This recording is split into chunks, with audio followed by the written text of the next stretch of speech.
अल्हम्दुलिल्लाहि रब्बिल आलमीन वस्सलातु वस्सलामु अला सय्यिदिल अंबियाए मुरसलीन व अला आलिहि व असहाबिहि अजमईन अम्मा बाद औज़ु बिल्लाहि मिनश शैतानिर रजीम बिस्मिल्लाहिर रहमानिर रहीम। दोस्तों, आज हम बात करेंगे इसरो के वैज्ञानिकों का इस्तीफा भारत की स्पेस साइंस के लिए खतरे की घंटी है क्या? आदाब दोस्तों, अस्सलाम वालेकुम ख़वातीन व हज़रात। आज हम एक ऐसे विषय पर बात करने जा रहे हैं जिसने पूरे देश के विज्ञान और तकनीकी से जुड़े लोगों को चिंता में डाल दिया। मामला है इसरो के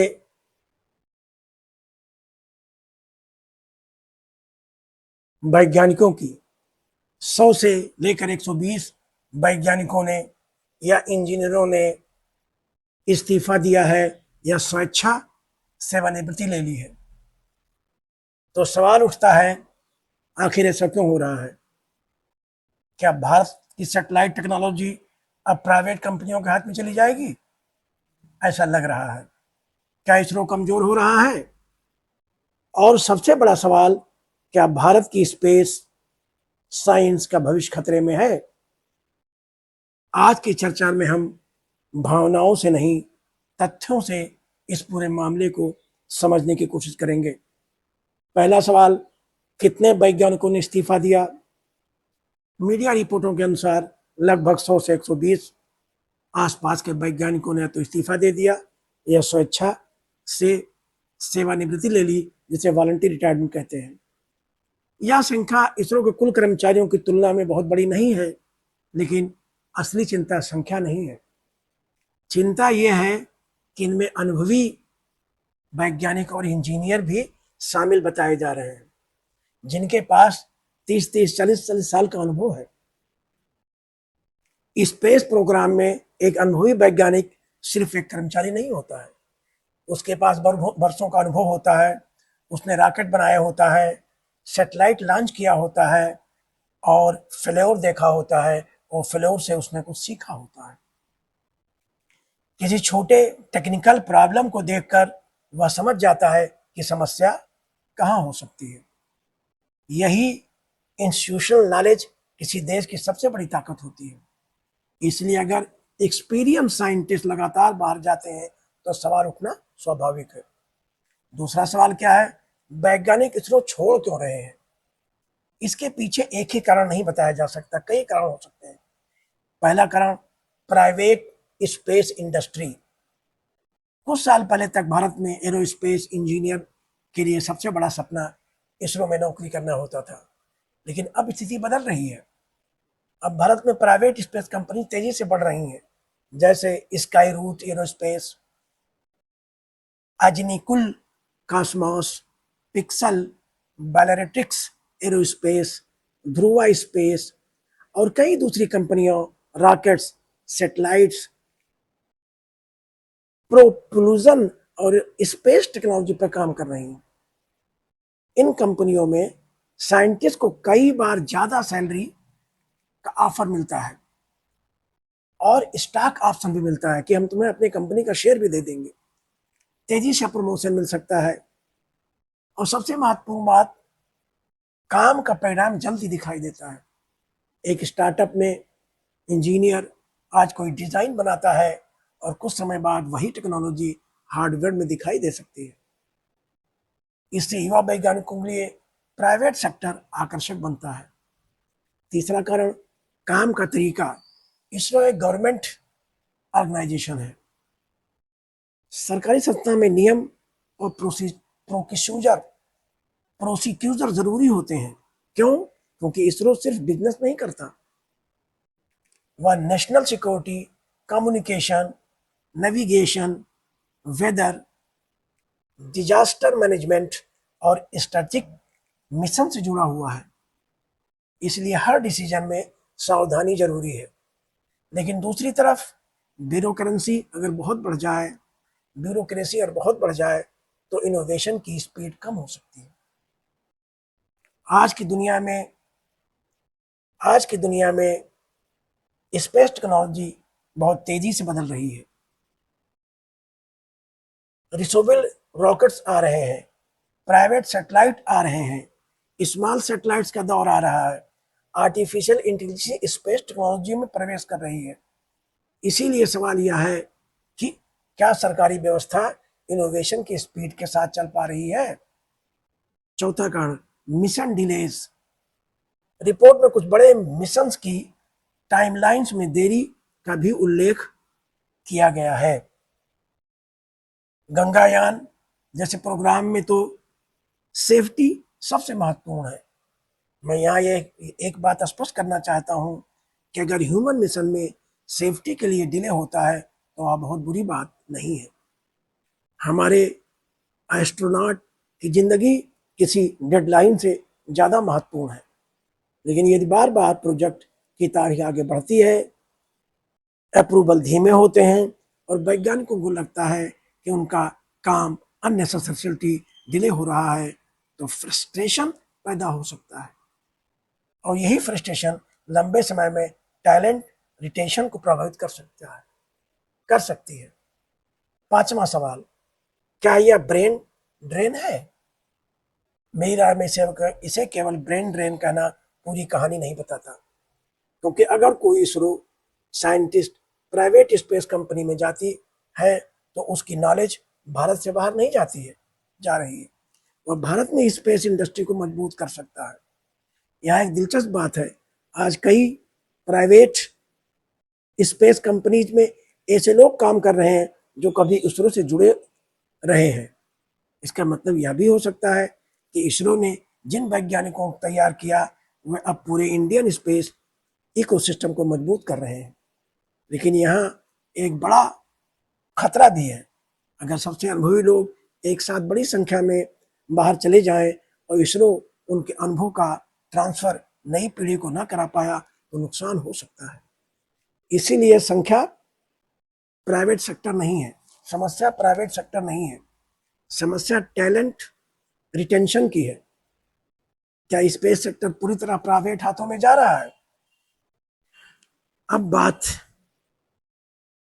आते हैं सबसे महत्वपूर्ण सवाल पर, क्या भारत का सैटेलाइट प्रोग्राम अब प्राइवेट कंपनियों को सौंप दिया जाएगा। नहीं नहीं, कम से कम अभी उपलब्ध जानकारी से ऐसा निष्कर्ष निकलना सही नहीं है। इसरो अभी भी साइंटिस्ट और इंजीनियर की भर्ती कर रहा है। 2026 में इसरो ने साइंटिस्ट इंजीनियर पदों के लिए भर्ती निकाली है। ह्यूमन स्पेस फ्लाइट सेंटर ने भी साइंटिस्ट इंजीनियर ESD की भर्ती निकाली है। इसरो के करंट अपॉर्चुनिटीज में URSC, VSSC, HSFC और दूसरे सेंटर्स भी हैं। रिक्रूटमेंट दिखाई देती है। इसका साफ मतलब है इसरो खत्म नहीं हो रहा है, तो प्राइवेट सेक्टर की जरूरत क्यों पड़ी। यह भी समझना जरूरी है, दुनिया में स्पेस इंडस्ट्री बहुत बड़ी हो चुकी है। अमेरिका में नासा अकेले हर रॉकेट नहीं बनाता, प्राइवेट कंपनीज भी रॉकेट्स और स्पेस क्राफ्ट बनाती हैं। स्पेस यक्स इसका बड़ा उदाहरण है। भारत भी इसी दिशा में बढ़ रहा है। अगर इसरो हर सैटेलाइट खुद बनाएगा, हर रॉकेट खुद बनाएगा, हर कमर्शियल लॉन्च खुद करेगा, हर स्पेस सर्विस खुद देगा, तो उसके रिसोर्सेज सीमित हो सकते हैं। इसलिए बेहतर मॉडल हो सकता है इसरो प्लस प्राइवेट इंडस्ट्री, यानी कंपटीशन भी हो और कोऑपरेशन भी। लेकिन खतरा कहाँ है। खतरा होगा जब इसरो का कोर रिसर्च कमजोर हो जाए।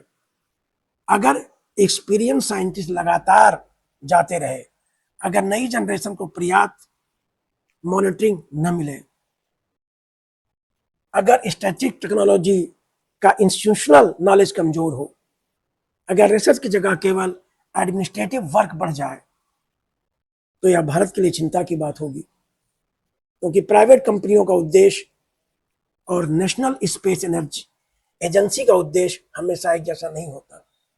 प्राइवेट कंपनी को प्रॉफिट चाहिए, इसरो को नेशनल कैपेबिलिटी बनाती है। दोनों की भूमिका अलग अलग है। इसरो को क्या करना चाहिए। मेरे विचार से पहला काम है साइंटिस्ट को सम्मान और स्वतंत्रता। वैज्ञानिक सिर्फ सैलरी के लिए काम नहीं करता, उसे सम्मान चाहिए, उसे अपने टेक्निकल डिसीजन पर विश्वास चाहिए, उसे यह महसूस होना चाहिए कि उसके अनुभव की कीमत है। दूसरा, कम्पिटिटिव सैलरी। अगर प्राइवेट कंपनी एक साइंटिस्ट को बहुत ज़्यादा सैलरी दे रही है तो सरकार को भी यह देखना होगा कि क्रिटिकल टैलेंट को कैसे रिटेन किया जाए। देश के लिए स्ट्रैटेजिक टेक्नोलॉजी बनाने वाले लोगों में इन्वेस्टमेंट खर्च नहीं है, यह इन्वेस्टमेंट है।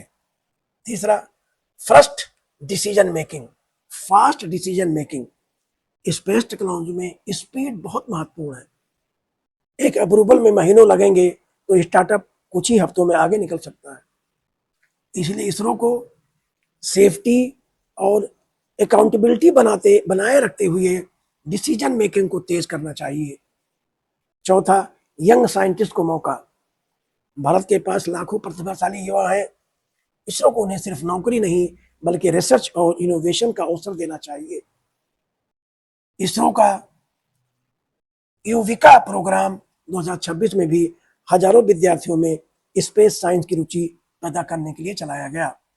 यह बहुत महत्वपूर्ण है क्योंकि आज का विद्यार्थी ही कल का रॉकेट साइंटिस्ट बनेगा। प्राइवेट कंपनीज को क्या करना चाहिए? प्राइवेट सेक्टर को भी केवल इसरो से साइंटिस्ट लेकर अपनी कंपनी खड़ी नहीं करनी चाहिए। उन्हें अपनी रिसर्च इकोसिस्टम बनानी होगी, यूनिवर्सिटीज के साथ काम करना होगा, नए इंजीनियर तैयार करने होंगे। भारत में स्पेस टेक्नोलॉजी का पूरा इंडस्ट्रियल इकोसिस्टम बनाना होगा। अगर प्राइवेट कंपनी इसरो के साइंटिस्ट को लेती हैं और साथ में हजारों नए इंजीनियर्स को ट्रेन करती हैं तो यह देश के लिए अच्छी बात है होगी। लेकिन अगर केवल एक्सपीरियंस्ड गवर्नमेंट साइंटिस्ट को ज़्यादा सैलरी देकर खींच लिया गया और इसरो कमज़ोर हुआ तो लॉन्ग टर्म में देश को नुकसान हो सकता है। असली लड़ाई इसरो बनाम प्राइवेट सेक्टर नहीं है। मेरे दोस्तों, यह बात बहुत ध्यान से समझिए। यह लड़ाई इसरो बनाम प्राइवेट कंपनीज की नहीं होनी चाहिए। असल मुकाबला भारत बनाम बाकी दुनिया का है। अमेरिका आगे है, चीन तेजी से आगे बढ़ रहा है, यूरोप अपना स्पेस प्रोग्राम मजबूत कर रहा है और आने वाले समय में स्पेस इकोनॉमी बहुत बड़ी होने वाली है। भारत को इस दौड़ में पीछे नहीं रहना चाहिए। इसीलिए हमें strong ISRO plus strong private space industry plus strong universities, तीनों मिलकर भारत को स्पेस पावर बना सकते हैं। क्या भारत की सैटेलाइट साइंस खत्म हो जाएगी? मेरा जवाब है नहीं। अभी ऐसा कहना जल्दबाजी होगी। इसरो के पास दशकों का अनुभव है। चंद्रयान, मंगलयान, चंद्रयान 3, स्पार्ट DX, गंगयान, 9 विगतयान, communication satellite, earth observation, Bharat ने लगातार अपनी क्षमता साबित की है और आज भी इसरो नए वैज्ञानिकों की भर्ती कर रहा है। लेकिन इसका मतलब यह नहीं कि हमें चिंता नहीं करनी चाहिए। 100 से ज्यादा एक्सपीरियंस साइंटिस्ट के जाने की खबर एक वार्निंग सिग्नल जरूर है। इसे पॉलिटिकल स्लोगन बनाने के बजाय एक मैनेजमेंट और नेशनल स्ट्रेटजी के सवाल की तरह देखना चाहिए।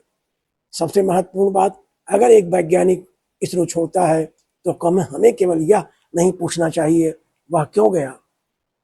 हमें यह पूछना चाहिए कि हमने उसे रोकने के लिए क्या किया। क्या उसे पर्याप्त सैलरी मिली? क्या उसे रिसर्च फ्रीडम मिली? क्या उसे आइडियाज को महत्व मिला? क्या उसकी प्रमोशन और करियर ग्रोथ स्पष्ट थी? क्या ब्यूरोक्रेसी ने उसके काम को रोका? और क्या प्राइवेट सेक्टर ने उसे अपॉर्चुनिटीज दी जो इसरो में नहीं मिल रही थी? इन सवालों के जवाब हमें चाहिए। और दोस्तों, मेरी अंतिम बात, भारत ने अंतरिक्ष में अपनी जगह बहुत कठिन मेहनत से बनाई है। जब भारत के पास रिसोर्सेज कम थे तब हमारे वैज्ञानिकों ने साइकिल और बैलगाड़ी तक से इक्विपमेंट पहुंचाया था। आज वही भारत मून पर पहुंच चुका है। अपने वैज्ञानिकों को खोना नहीं चाहिए। प्राइवेट सेक्टर को बढ़ाना गलत नहीं है बल्कि जरूरी है, लेकिन प्राइवेट सेक्टर की ग्रोथ ऐसी होनी चाहिए कि इसरो कमजोर न हो बल्कि इसरो और मजबूत बने। सरकार को ऐसी नीति बनानी चाहिए कि वैज्ञानिकों को सम्मान मिले, उन्हें कम्पिटिटिव कंपनसेशन मिले, रिसर्च की आज़ादी मिले, डिसीजन मेकिंग तेज हो, और सबसे महत्वपूर्ण देश की स्ट्रेटेजिक टेक्नोलॉजी सुरक्षित रहे। क्योंकि सैटेलाइट केवल आसमान में घूमता हुआ एक छोटा सा यंत्र नहीं है, सैटेलाइट से कम्युनिकेशन चलता है, वेदर फोरकास्टिंग होती है, कृषि की जानकारी मिलती है, आपदा प्रबंधन होता है, नेविगेशन होता है, बॉर्डर सर्विलांस में मदद मिलती है, नेशनल सिक्योरिटी मजबूत होती है। इसीलिए स्पेस टेक्नोलॉजी वास्तव में भारत की आर्थिक, वैज्ञानिक और रणनीतिक ताकत का हिस्सा है। और इसीलिए इसरो का सवाल सिर्फ वैज्ञानिकों का सवाल नहीं है, यह पूरे भारत के भविष्य का सवाल है। निष्कर्ष, तो आज की पूरी चर्चा का निष्कर्ष क्या है? पहली बात, इसरो में वैज्ञानिकों के इस्तीफे और वॉलंटरी रिटायरमेंट की खबरें वास्तविक चिंता का विषय हैं। दूसरी बात, इसके पीछे प्राइवेट सेक्टर की बेहतर अपॉर्चुनिटी के साथ साथ ऑर्गेनाइजेशन, कैरियर ग्रोथ और काम के माहौल जैसे कई कारण बताए जा रहे हैं। तीसरी बात, सरकार ने क्रिटिकल मिशन से जुड़े वैज्ञानिकों को रिजिग्नेशन रूल्स कड़े किए हैं। चौथी बात, इसका अर्थ यह नहीं कि इसरो खत्म हो रहा है। इंडिया सैटेलाइट साइंस प्राइवेट हाथों में पूरी तरह चली गई है। और पांचवा सबसे महत्वपूर्ण बात, भारत को इसरो और प्राइवेट सेक्टर में से किसी एक को चुनने की जरूरत नहीं है, भारत को दोनों की जरूरत है। इसरो भारत की वैज्ञानिक रीढ़ बना रहे हैं और प्राइवेट कंपनीज भारत की स्पेस इकोनॉमी को दुनिया की सबसे बड़ी स्पेस इकोनॉमीज में शामिल करने की कोशिश कर रहे हैं। अगर दोनों साथ चलें तो आने वाले वर्षों में भारत सैटेलाइट लॉन्च करने वाला देश नहीं रहेगा, भारत एक पूर्ण स्पेस पावर बन सकता है। और शायद आने वाली पीढ़ी के लिए सबसे बड़ा सवाल यह नहीं होगा क्या भारत अंतरिक्ष में पहुंच सकता है, बल्कि सवाल होगा भारत अंतरिक्ष में दुनिया का नेतृत्व कब करेगा। जय हिंद दोस्तों, अल्लाह हाफिज, फिर मिलेंगे किसी नए टॉपिक पे। दोस्तों, अगर ये मेरी कहानी पसंद आई हो तो आप लोग हमारा चैनल सब्सक्राइब करें और इसको अपने दोस्तों के साथ शेयर करें।